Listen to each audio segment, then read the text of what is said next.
সারাদিন কান্নাকাটি করে, ওদেরকে এখনো রাখিয়েছি, বলছি তোমার বাবার জন্য যাইতেছি। উপদেষ্টার মাধ্যমে আমরা ওইখানে উনি কল করলে ইনশাল্লাহ ওরা ছাড়ি দিবে, আমরা আশা এটাই আল্লাহর উপর ভরসা করে আছি। বলতেছে আমি বিমানে উঠতেছি, আমি বলছি তাওয়াক্কাল তো আল্লাহ ফি আমানিল্লাহ, এটাই, আর কিছু বলিনি।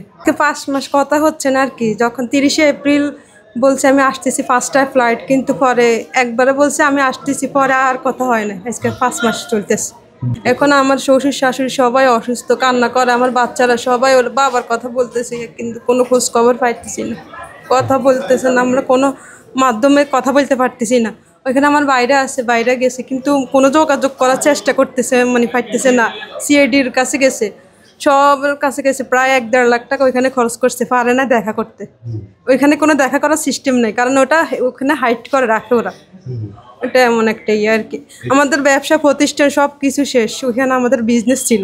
ডক্টর আসিফ নজরুলের সাথে বলছে, ওরা বলছে সো কাজ চলমান, কাজ চলতেছে, সমস্যা নাই, সবাই এটাই বলতেছে কাজ চলমান, কিন্তু কোনো খোঁজ।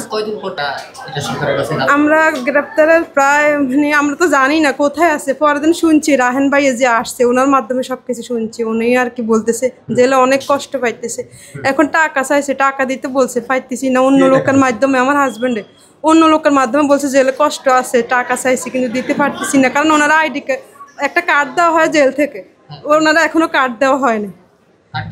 না, কার্ড দেয়নি বলতে মানে অনেক সময় লাগে, 5-6 মাস, 7 মাস, 8 মাসে কার্ড দেয়। উনি তো ইয়ারা ওই জমিতে আন্দোলন করছে, মানে সবাই ওইখানে একদম ধরে, ওর সাথে যারা গেছে তাদেরকে ধরে ফেলতেছে, ওরা লুকায়, ওরা আমরা বলছি তোমরা লুকাই থাকো, না ধরতে পারে। 1 মাস পর্যন্ত মানে ইয়ে রয়েছে আর কি, ধরতে পারে না, কাজে যায় নাই। অন্যান্য ওর ফুফুর বাসা আছে ওইখানে ডুবে, ওইখানে আর কি ছিল। তারপরে দেন 2-1 মাস গেছে, সাধারণ ক্ষমা দিছে। ওনারা বলতেছে ভাবছিল এগুলো শেষ হয়ে যাবে, মানে আর ধরতো না, এত কিছু না। তারপরেও কেস সলভ করার জন্য ওখানে 70-80 হাজার টাকা দিছে। সিআইডি বলছে মানে কেস উড়ালাইছে, তারপরে কোনো কেস উড়ায় না। ওরা এমনভাবে ইমিগ্রেশনে ব্লক করে রাখছে যে কোনো কেউ আসলো এখানে মানে ধরে।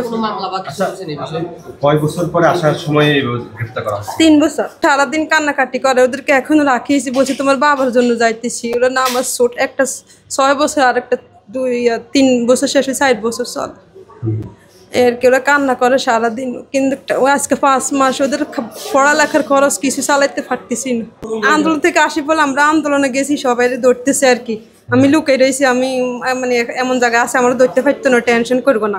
আমার বাগিনারা ধরছে, ওরা 7 জনের মধ্যে ওরা একসাথে চলিয়েছে। ওই টাইমে যদি ধরা দিতে তাহলে ওর ওই টাইমে চলে আসতে পারতো, কিন্তু কেউ ধরা দেয় নাই। ওইখানে অনেক কষ্ট করে ব্যবসা বাণিজ্য উঠেছে, ওইখানে মানুষের কাছ থেকে ঋণ টিন করে অনেক টাকা পয়সা নিয়ে ব্যবসা করে। ওইখানে ওই কীভাবে ধরা দেয়, ধরা দিলে তো মানুষের টাকা মারি কি চলে আসা যায়। উনি অনেক কষ্টের মাধ্যমে মানে ওইখানে ব্যবসা লস হয়েছে, অনেক ঋণ হয়ে গেছে, এই জন্য উনি ধরা দেয় না। আমরা প্রধান উপদেষ্টার মাধ্যমে আমরা ওইখানে উনি কল করলে ইনশাল্লাহ ওরা ছাড়ি দিবে, আমরা আশা এটাই আল্লাহর উপর ভরসা করে আছি ইনশাল্লাহ।